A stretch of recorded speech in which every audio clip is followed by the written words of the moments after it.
The Objective. To deliver the NBA to you like no other. News. Play breakdowns. Power rankings. Storylines you never hear talked about. Anywhere else.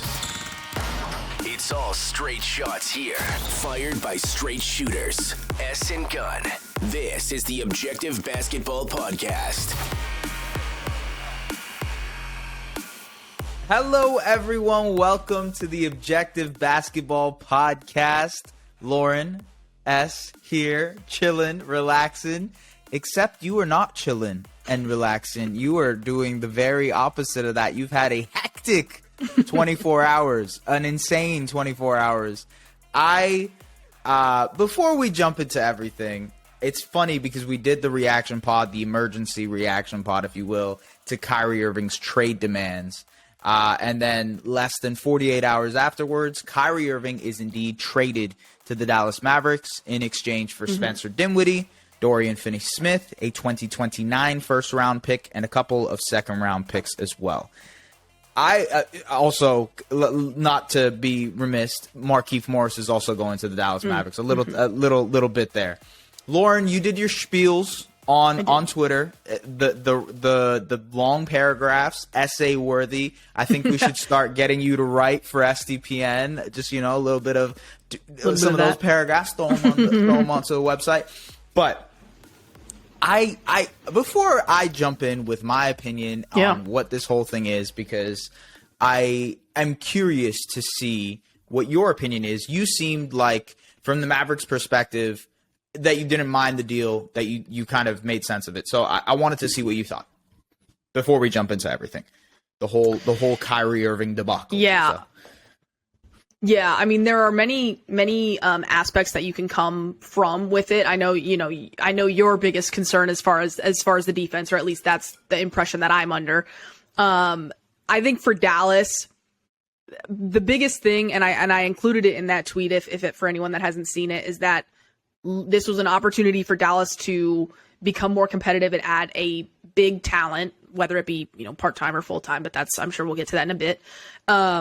This was an opportunity for them to add talent, and Luka signed off on it. And Luka signed off on moving on from his best friend on this team, right, since he has entered the picture in Dallas. And so to me, that says everything with how much he has wanted to be in a position to compete, with the size of the risk and the gamble that even Luka is willing to take and sign off on.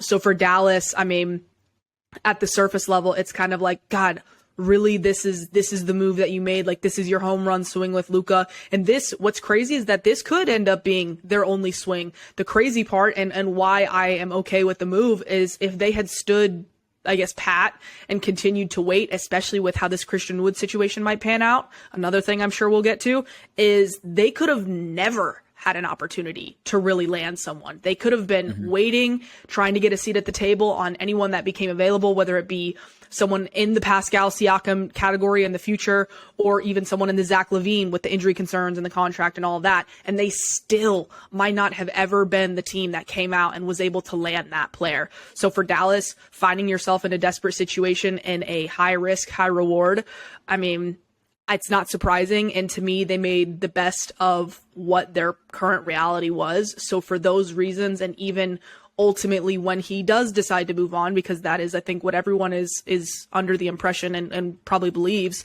I do think that even then, when they try to move on, they will still have options moving on from there, unless he walks in free agency, which, is a real possibility. But there are levels to that with the money that becomes available and options then. So for Dallas, I think shaking it up to really change your current and your future was something that they desperately needed to do, which is why I signed off on the move.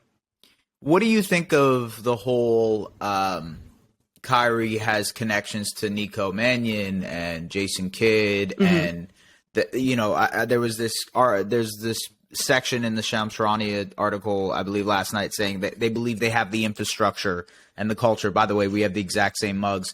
Love that. They have the infrastructure and the structure to be able to kind of keep things pushing and make sure that Kyrie is implemented properly and that he's, i.e., happy and also can kind of play games for you. Do you think that is true? Do you think that is something to keep that holds weight for you when it comes to this decision? I'm glad you phrased it as holds weight with me, because it holds no weight with me. There is no predicting Kyrie Irving. It's the talent. That's what you sign on for. And so I think it definitely helps that there's a previously established relationship with Nico Harrison and an established. Nico Harrison. I said Nico Mannion. I know you did. When you said Nico Mannion, I was like, dang, look at that call out. Oh my God. That was such a random slip. For those who don't know, Nico Mannion, Golden State Warriors guard, former Golden State Warriors guard Nico Mannion. Oh my God. I can't believe I said that. Okay, at sorry. At least the name is in there. At least it's in there. I'm going to be on my deathbed thinking about Nico Mannion. All right, go ahead. Oh, but with Nico and with Jason Kidd, there's the mutual respect from Coach Kidd and Kyrie, which I think is a huge part of it. I think that could have been a huge factor in what ultimately happened with Steve Nash and in Brooklyn. And so I think the Mavs have at least that going for them. But another part of it that I don't really know that I've seen many people talk about it. People have talked about the ISO scoring, but Jason Kidd's scheme is ISO scoring, passing and cutting, the occasional ball screen. There's not a whole lot of creativity, if you will. There's not a whole lot of motion. And so having a Kyrie and a Luka, that is going to significantly help them, because as talented as Kyrie is, he's also very effective off ball. And for Luka, that is going to be a huge, huge thing. We'll see how they fit with the ball dominance and how that is kind of split up. But between the ISO game, both of them being so talented inside and out at that or in that regard, and with Coach Kidd and how he likes to play, I do think from a basketball side of things and an offensive side of things, it will be a good fit. So I agree with you.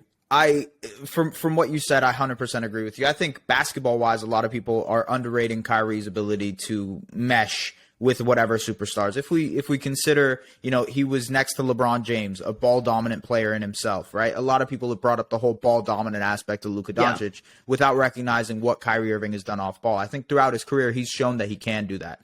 If we're talking about just the on-court stuff, it is absolutely true that I think the pairing makes a lot of sense offensively.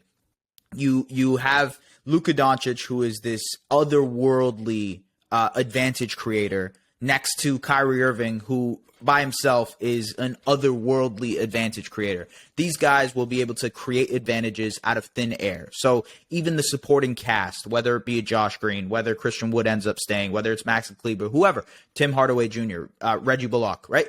Whoever is those other three guys on the court, they will feast because of the advantages that these two create. The shot making, the profile that Kyrie Irving has as a person who you can rely on in ISO situations to score for you. I think it's actually probably one of the better pairings that Kyrie has been a part of, even though I agree. Kevin Durant and Kevin Durant is one of the best off-ball scorers of all time, probably maybe the best off-ball scorer of all time. And the way that they worked off of each other was tremendous to watch as well. LeBron James and Kyrie Irving, it's well documented with the 2016 Cavaliers run. I just think in terms of pure advantage creation, the way that, like you said, the Mavericks like to play this ISO heavy basketball, you need these two guys at the point of attack who can create for you, who can essentially muster up advantages out of thin air. And those two do it. Offensively, there's no question. Defensively, I have some questions. And I think the biggest reason I have a question about the defense is because you're trading away Dorian Finney-Smith. He was your 3-and-D wing throughout that Western Conference Finals trip last season. He was the guy who was guarding your wing player, whether it had been Andrew Wiggins in the Western Conference Finals, or if it was any of the other wing players that they had to try to guard through rounds 1 and 2. I will say, though, I think they're not done yet. I don't think they are finished with the moves that they have to make. I think they recognize that. Mark Stein obviously reported that they're probably not done. Maybe there's a Christian Wood move that happens. I know there were discussions about Tim Hardaway Jr. beforehand. So maybe there's more out there for them to do to refine this roster and make it more sense. Make it make more sense towards this summer. Right. Not this summer, but just this playoff run that they're about to be on. Which brings me to this. The short-term and long-term aspect of this is the thing that I am questioning. Because if this is a rental, then you pay too much for it to be a rental because you have that 2029 pick. You have Dinwiddie and Dorian Finney-Smith, who are rotation players, playoff rotation players, guys who can play for you. Dinwiddie was good for you guys this season. I'm sure you probably agree with that.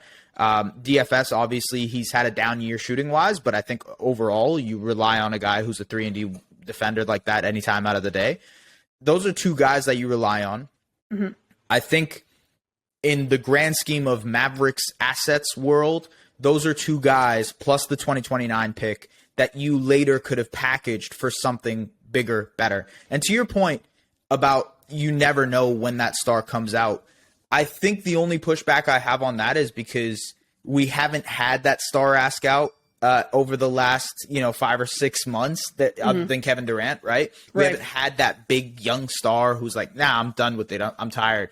That I feel like we're on the precipice of having multiple stars at some point ask out. Whether it be a Zach LaVine, whether it be a Karl Anthony Towns, whether it be a Trae Young, there are going to be players who are available this summer. And the asset pool opens up for you so much more because you have those other picks available to you to make those moves.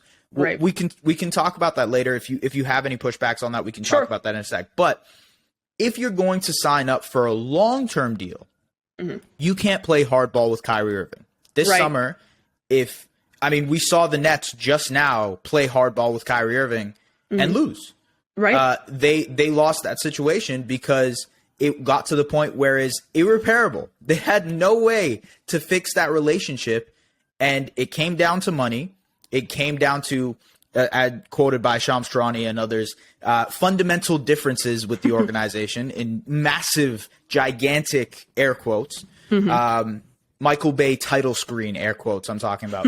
and I think for me, it's like, look, the long-term version of this, I have questions whether Kyrie signs up with the Mavericks long-term or he doesn't sign up with the Mavericks long-term. If he doesn't, you already know what the situation is. You've now lost an asset. You've given up the players that you want to give up. You could have given up for a bigger deal, and now you're kind of stuck in the mud. I understand the max cap space situation. Yeah, I get it. But even that. But even that. And look, you, out of all people, will know the Mavericks haven't had the best of luck when it comes to signing, free agents in the summer. How you are able to attract those free agents. Maybe you say that Nico Mannion / Nico Harrison is the one that can attract a free agent. Obviously with his Nike connections. Maybe Mark Cuban, maybe Jason Kidd, a very well respected coach among players. That kind of nucleus is enough to attract a big name star. Although this summer there really isn't that big name star out there.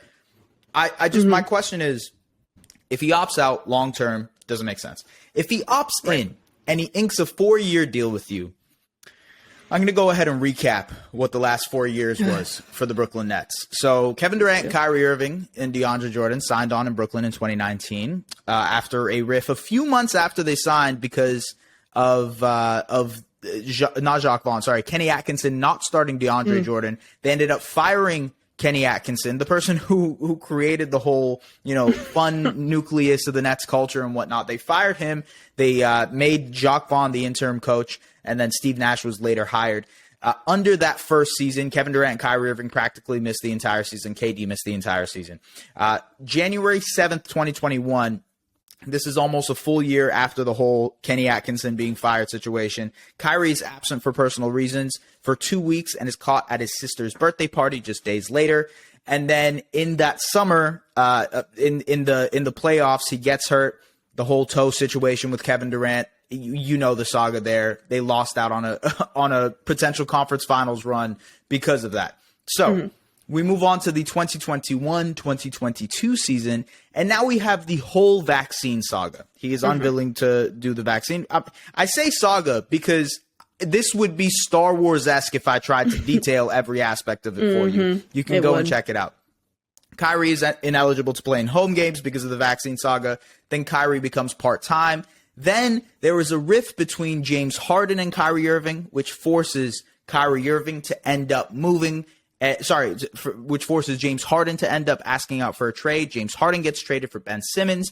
And then in the summer, after getting swept by the Celtics, Kyrie Irving asks for a trade. Nothing materializes. Nobody wants to trade for him. Nobody wants to pay up the money. He ends up opting in with the Brooklyn Nets. This October that just passed, the whole anti-Semitic thing. He tweeted out a tweet to a movie that had anti-Semitic rhetoric. He didn't back down. He kept doubling down on it. After he got suspended, he ended up apologizing. He apologized to the media, apologized to the fans, whatnot. And then we had 2.5 months of blissful, mistake-free, problem-free basketball. I just detailed 3 years worth of stuff, and we had 2.5 months of bliss-free basketball from Kyrie Irving.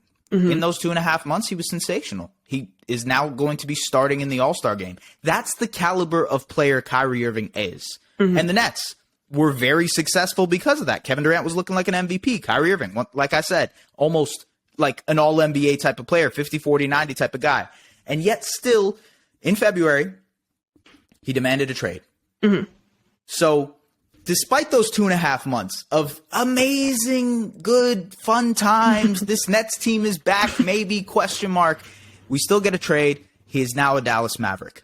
Out of the KD Kyrie tenure, the Nets won one playoff series in 2021, never made a conference finals run, although Kevin Durant's toe might have changed that, got swept twice. Kyrie played in 143 out of a possible 306 regular season games and 13 of a possible 17 playoff games. I've written this down because I want to show you, and really the rest of the Mavericks audience that might be listening to this, that if you do sign on long term, this might spell the beginning of the end of the Luka era in Dallas. Right. That's how big of a gamble it was. Yeah. So I just, to me, it's like, how is that worth it if you're assessing? Forget Dorian Finney-Smith, forget the 2029 first, forget Spencer Dinwiddie, forget even the whole value points of this trade. I don't want to talk about that. If this is a gamble you're making and saying, we're betting on this guy to be Luka's partner for the next however long years, and if it doesn't work, Luka might ask out. After what I just said, how are you going to say that Kyrie Irving is the type of guy to make that gamble on? That's all I'm going to say. That's the only thing I'll say on Kyrie Irving. I'm sorry to do the spiel, but No. It is relevant. It's true. And that's the thing is it's the reality that Dallas is in. And do you want to ever be in a position where you have to consider giving up significant assets to sign on for a gamble?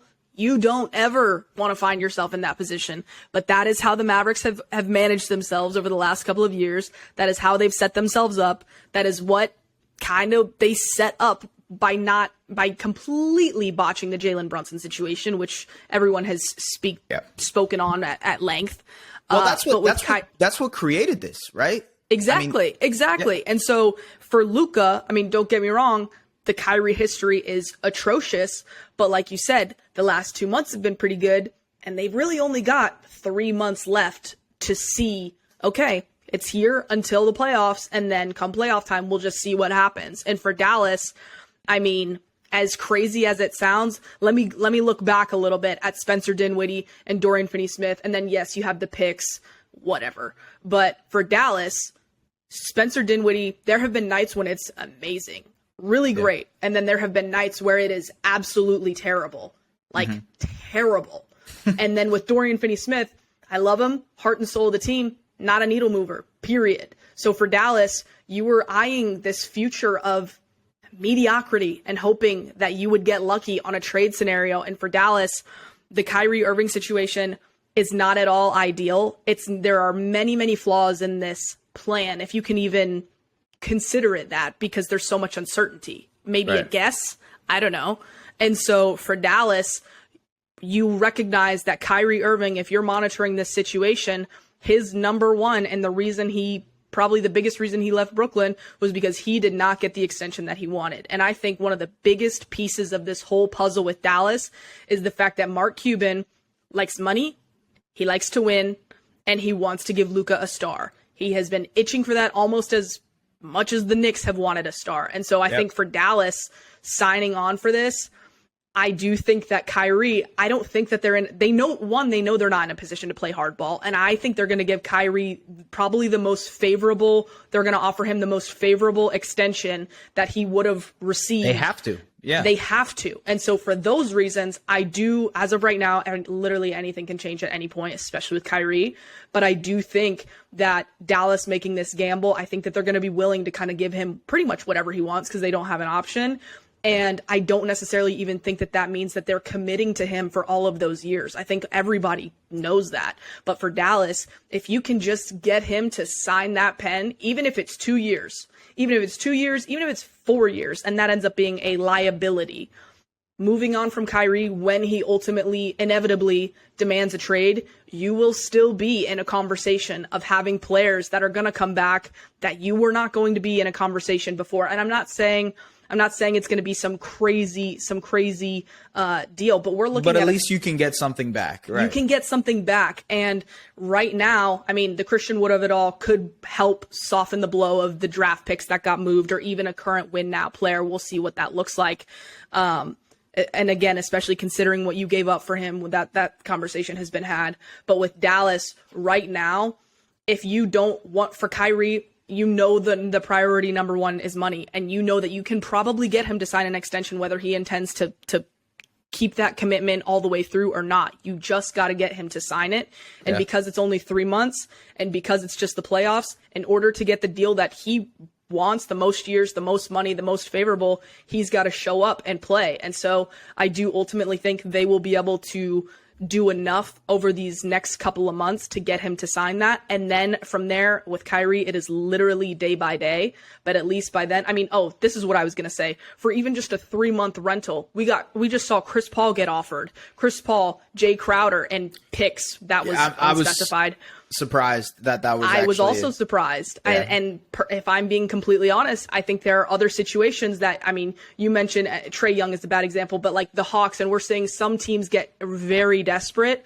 I think if Kyrie does come available and he's got years left on his deal when he ultimately decides, hey, Dallas actually isn't the right city for me. Let's just phrase it that way.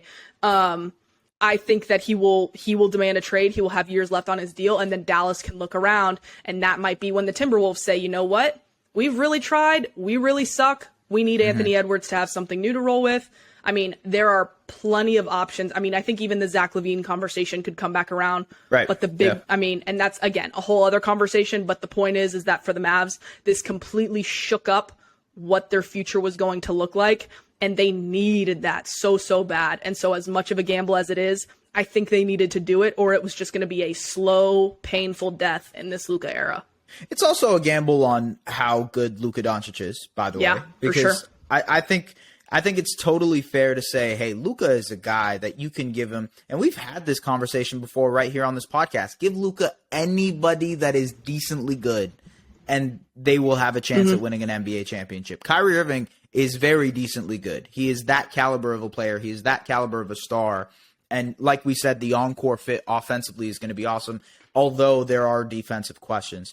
I think, like you said, look, it is a gamble.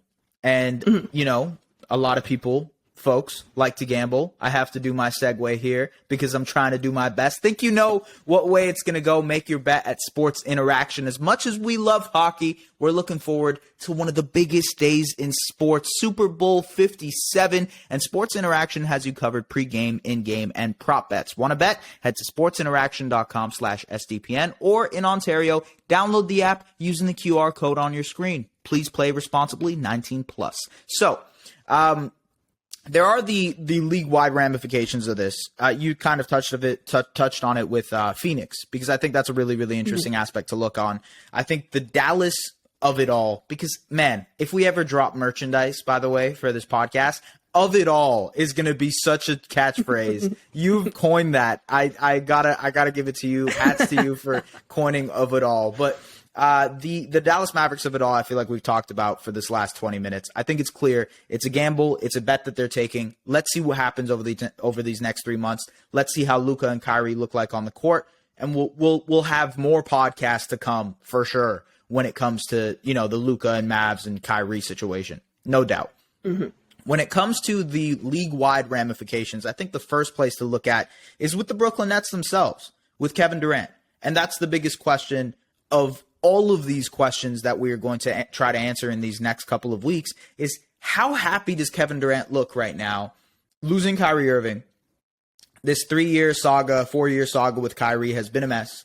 It's been a headache. It's put him in a negative light to some people. I think, like you said, DFS and Dinwiddie, they have their goods and their bads. I'm not sure how much that helps them compete. I think they still are a competitive roster in the Eastern Conference, but the Eastern Conference is tough. Like playing the Celtics, playing the Cavs, playing the Bucks or the Sixers, I don't think I would favor the Nets in any of those series. Maybe the Cavaliers. And I still think I would pick the Cavs in a series against the Nets right now. Mm-hmm. So losing Kyrie is that big to them. And I know they might not be done. I know there's a couple of days here. Hey, maybe by the time this podcast is out, maybe they've made another move. Right. But my question is, it just seems so obvious that Kevin Durant is on his way out. Yeah. And that's the next shoe to drop. So does that shoe drop in the next 3 days, or does this shoe drop in the summer? And I think I lean summer. I don't think it's possible to create a trade for that caliber of a player in the next 72 hours. Right. Yeah, no, I'm with you. I do think it's the next shoe to drop, but I would pretty much put all my money, if we're staying on the betting theme, that it's going to take place over this summer, especially when they're over here aggressively kind of comparing and weighing all these offers and trying to, I guess, entertain this somewhat of a bidding war for Kyrie to make sure that they get the best possible return. I do want to add, I have not gotten the press release that this trade is official. So the Christian Wood of it all, trying to I heard Chris Haynes this morning potentially talk about a flipping of Spencer Dinwiddie to try and potentially get something else. Personally, I think Spencer Dinwiddie is a good fit, especially if you look past the Chris Paul deal and you decide to go with the Mavericks deal. Mm-hmm. But I will be very intrigued to see if they try and expand this deal, if there's something with Christian Wood that incorporates even a third or even a fourth team, if it gets a little crazy. So I'm intrigued to see what that looks like for Brooklyn. But yeah, I don't think that they are done at all. I think they're going to gun for it this year, and I believe that they should. When you've got a guy like Kevin Durant, especially when this could potentially be the last year, and if barring some significant move here in the next 3 days, I think it just might be the last year of Kevin Durant. Yeah, and look, I've seen a lot of podcasts, a lot of talks. I think Kevin O'Connor, he dropped an article mentioning Toronto as a potential landing spot to be included in a 3-way deal, something that sends Fred VanVleet over there. I mean, there are interesting prospects maybe that could be tagged on. Maybe the Raptors are big fans of Cam Thomas's. Maybe they love Day'Ron Sharpe. Obviously, I think there's one more Nets pick that they can send out there, and then there's obviously the Dallas pick that can be rerouted if they choose to do so.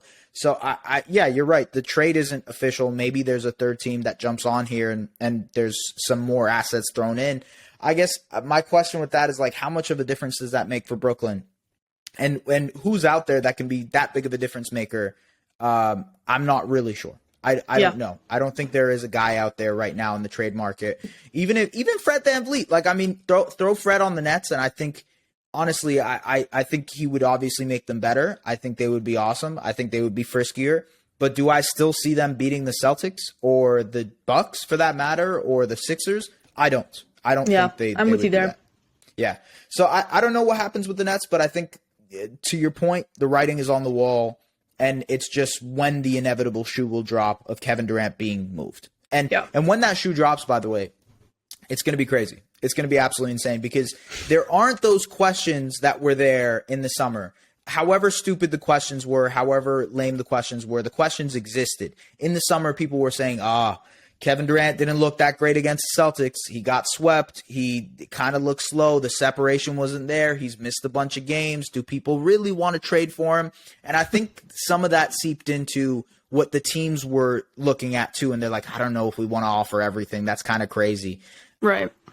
I don't think that question will be there this summer. I think there's no question how good of a player he is legacy-wise, but this season he's proven that he can be an MVP caliber of player. Mm-hmm.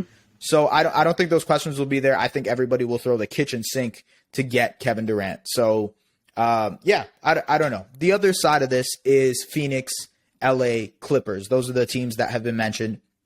Which one do you want to talk about? I'll give you free reign to kind of choose. I think we should touch on Phoenix, given that there's just Devin Booker set to make his return. Right. So I think we should start there. Yeah. So obviously, thank you for bringing that up. But Devin Booker is set to be debuting against the Nets, I believe, on Tuesday, if I'm not mistaken. Yes, Tuesday. Yes, so that is this morning for the people that might be listening on Tuesday morning. But yeah, so look, if Booker is back, and obviously with a new ownership, I've touched on this before, but this is kind of a common theme when new owners come in, is that they want to make a trade. They're aggressive. They want to kind of get things going. They want to get their hands wet. They want to see what they can do out there. What does that mean?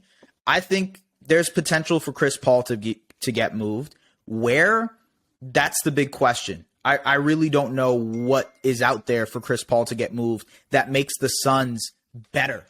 I think the Kyrie Irving trade was interesting because of that, because you could maybe argue to yourself, okay, Kyrie and Devin Booker, that is a hell of an offensive backcourt.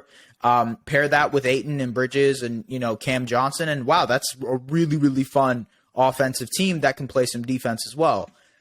I don't know what else is out there. The Kyrie trade made more sense to me, but if you're moving Chris Paul and Jay Crowder, let's say there's another guy out there, I don't know. Like, again, we go back to Fred VanVleet. Like, is that the guy that makes that much of a difference for you? Are you willing to pay Fred VanVleet that $30 million extension that he's looking for through 4 years? That is a question the Suns will have to answer. And on top of that, like, do the Raptors want Chris Paul? I don't think the Raptors I don't think they do. I think they want to get younger. I think they want to have some youth to inject into this to this team and to this roster. So I don't think Jay Crowder and Chris Paul are things the Raptors would be interested in with Fred VanVleet. So I don't think that makes sense for them. I don't think that a deal is there unless Suns ownership feels like Ayton is someone they can move. Maybe Cam Johnson, who still hasn't signed that extension, is another guy they can move and shift around. If those are the types of pieces, now you're looking at something more interesting. Now, okay, maybe we can get into the sweepstakes for an OG Anunoby. Maybe we can get into the sweepstakes for a Fred VanVleet. Otherwise, I don't know what's out there. Am I being too crazy for suggesting that, or for what specifically with Chris just Paul? Like just in general, just in general, personally, I don't think so, because when you look at the Suns right now, it's like, okay, they need to be competitive. They're going in right now. What is the path to success? Because for a little bit, there was the whole questions around DeAndre Ayton, but now it's like, I mean, the way he's played this year and what he's, especially with all the kind of factors going on over in Phoenix, they can't really afford to move him right now. But at the same time, okay, who are you going to move? You're going to move Chris Paul? Well, let's look at who the market could be. I'm glad you brought up Toronto, but like you said, I don't see why they would want to sign on for that, even though I think there are several players that Phoenix would love to have that are on the Raptors right now. And so then I look around and I'm like, Clippers, Timberwolves, that's pretty much it. I mean, I think Miami was the other one. And, right. and those three, what are you going to do with that? I just don't see something that's actually worth it for the Suns to do, which then kind of circles it back around to, I like the Cam Johnson. I think the Cam Johnson call out is interesting, because when you look at Mikal Bridges and the continued step forward that he keeps making, I think that plays a big part into what's going to happen with Cam Johnson, which is really ironic, because the Jay Crowder of this all started with them wanting to give more opportunity to Cam Johnson.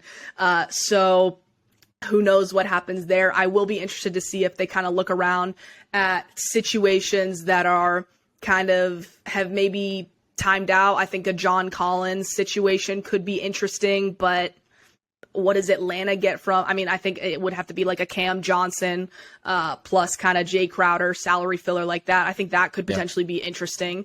And that makes sense to me for both sides, especially with Atlanta still having Okongwu and even Clint Capella if they decide to hold on to that. But the market for Chris Paul. The market, I think, there are several teams out there that if you're trying to take a step forward, I'm looking at Atlanta, and I think that they will be too, especially with the John Collins of it all. And so for me, Phoenix is in a really tough spot because Chris Paul, you don't want to wait too long before you move on from that, because if you wait too long, there's still 3 years left on that deal, or 2, or whatever it is. There's a little bit of, the Suns have taken a step back. He's older, injury questions. Then you're in a real tough spot. So I am interested to see, is it sooner than later with Chris Paul? And I do think that there's a decent shot that it could be. Question for you. What about, and I'm throwing this out there, just a toss out, okay? This is another team that we're going to be talking about, which is the Clippers, who are looking for a guard, right? They are looking and they're hunting for a guard. Fred VanVleet is a guy they've mentioned. Mike Conley is someone that they've been talking about. Obviously, they kind of looked into the Kyrie Irving situation, although Zach Lowe kind of talked about how he doesn't know how serious they were when it comes to inquiring about Kyrie Irving. Mm-hmm. What about a reunion with Chris Paul? What about that? Like, what if they do?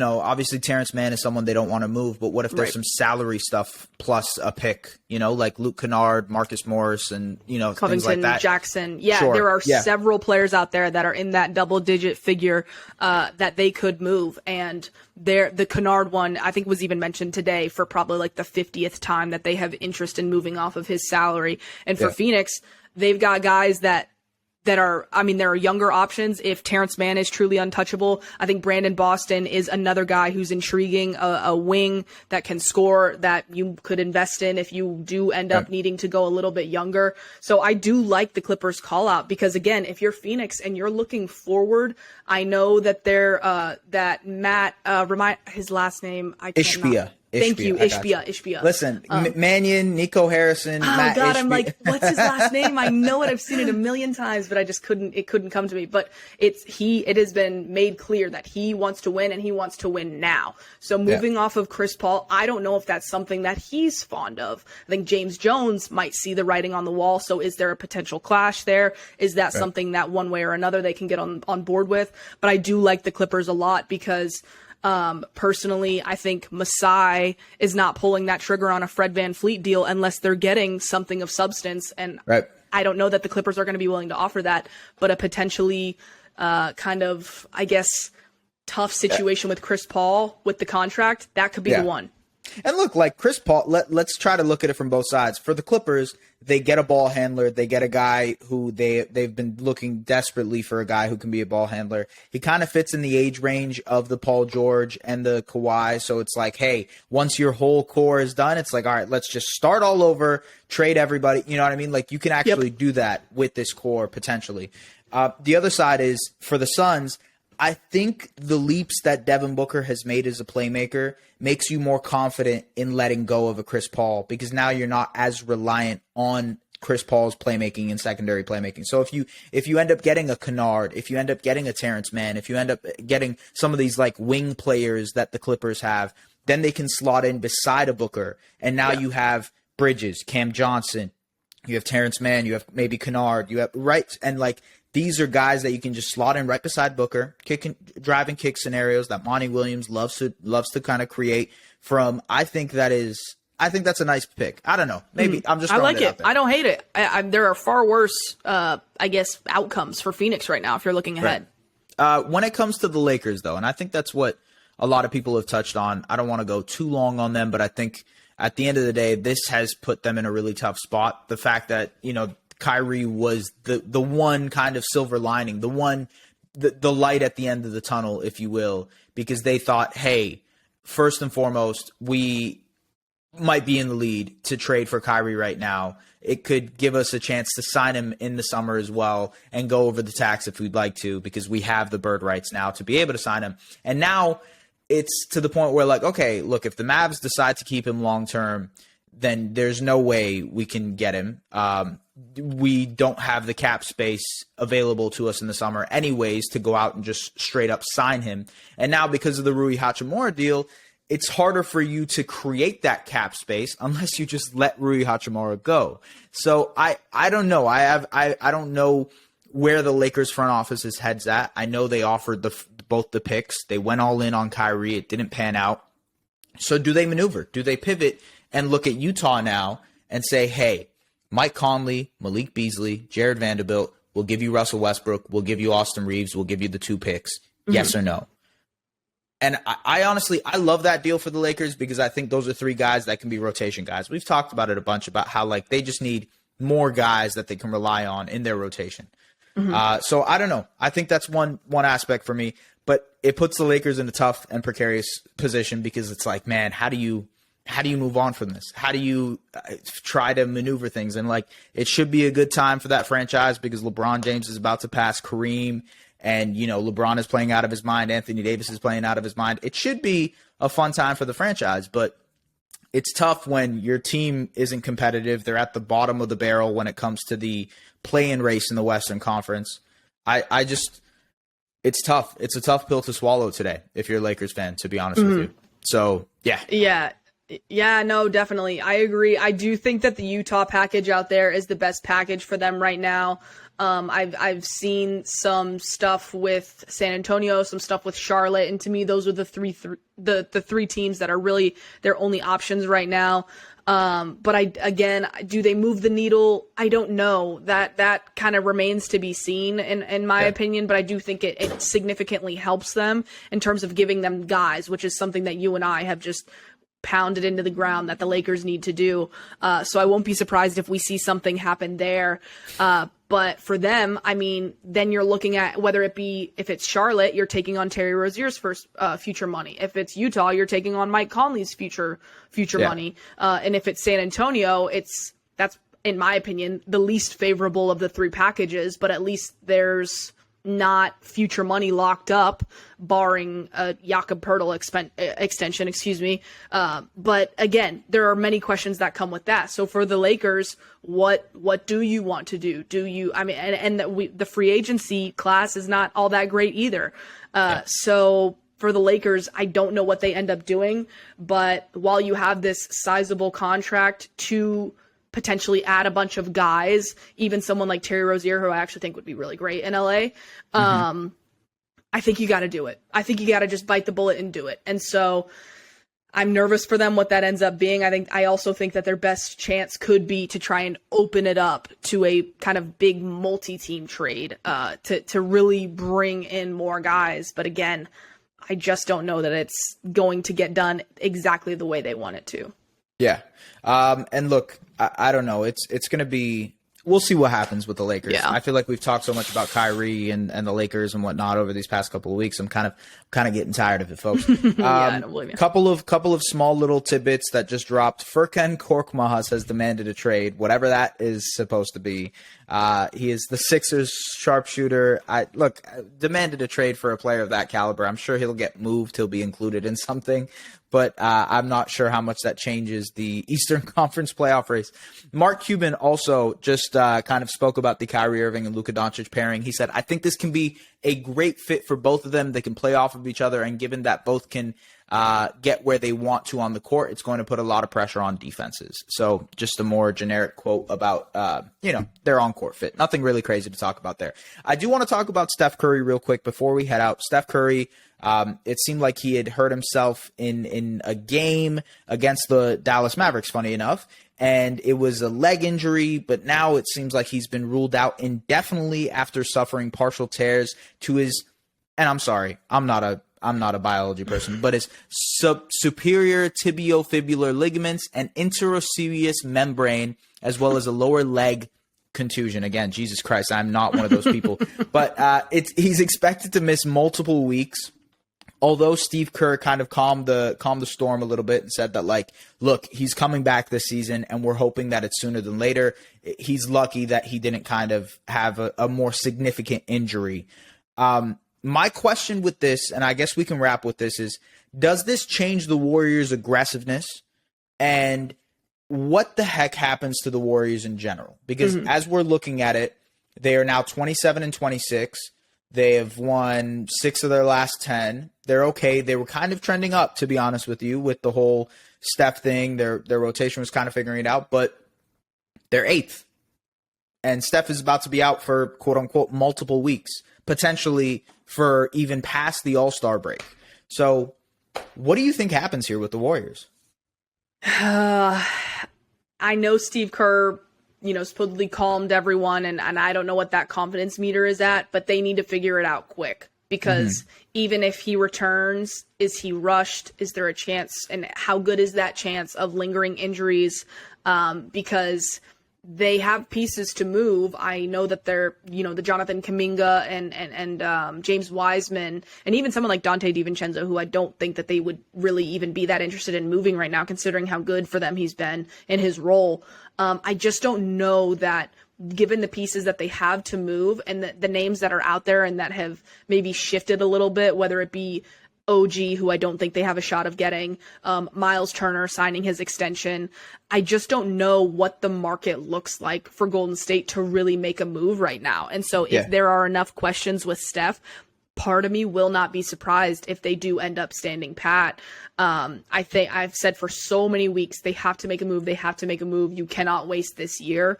But as I kind of am looking around the market, maybe they make some sort of, kind of fringe move, adding to their guard depth from an insurance perspective, but I don't know that it's going to be an eye-popping, whoa, all of a sudden they have Fred VanVleet, all of a sudden they have like D'Lo or something just completely random that's like an eye-popping name. It's really, really difficult for me to envision that happening. I do think they'll be, and I agree with you, I don't think they're going to make a big splash, but I do think they'll be in the running for some of these fringe rotation players just to solidify their rotation a little bit more so that when Steph comes back, they can go on a tear.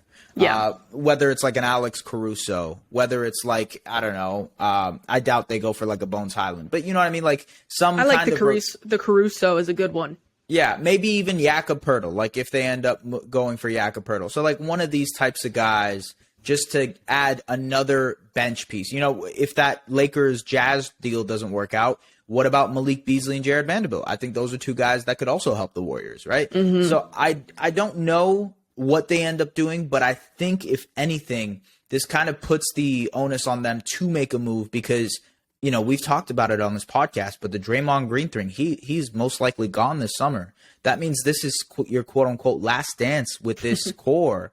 And, if Steph comes back in mid-March and you're kind of like 7, 8, 9 in the Western Conference, you got to be aggressive and go for it because you really never know. And look, to your point, if we're kind of circling back to everything that we talked about at the beginning of this, that's why the Mavericks traded for Kyrie Irving, because they know that this Western Conference isn't the most daunting of tasks. They know that, pound for pound, they probably have one of, if not the best player in the conference. And I think they're comfortable saying like, hey, we'll take our chances with Kyrie and Luka against the Suns. We'll take our chances against the Clippers or the Kings or the Grizzlies or even the Nuggets, even though Nikola Jokic is there. I think they're very comfortable being like, hey, man, let's roll the dice on this season. Let's see what happens. And to the point that I'm making now, I think there are other teams that are looking around in the Western Conference and probably thinking the same thing, whether it's Phoenix that we just touched on or the Warriors or the Lakers. All of these teams are so interesting to heading into the trade deadline because of the fact that this Western Conference is wide open because anybody can win it. Because I don't know if I'm 100% confident in the Nuggets or the Grizzlies or the Kings or Clippers or whatever for the amount of times, things that we've mentioned before. So that is all I got. Anything you got for me? No, I think we touched on just about everything. We tried in 47 and a half minutes. We appreciate you guys, ladies and gentlemen, for tuning in to the Objective Basketball Podcast. As always, go ahead, do the liking, the subscribing, the, reviewing, if you will, for this podcast. We appreciate you guys tuning in. For the people who have tuned in for all this time, shout out to y'all for listening to this podcast consistently. We are doing a live trade deadline show. It'll be on Thursday from 2 to 4 p.m. Eastern. So please tap in, jump in, and talk to us on YouTube. It should be a lot of fun. And LG, I'll see you later, bro. Okay, peace. Have a good one, guys. Follow hosts at Just S Baraheni on all socials and at the Lauren Gunn on Twitter. The Objective Basketball Podcast, delivering the NBA to you like no other.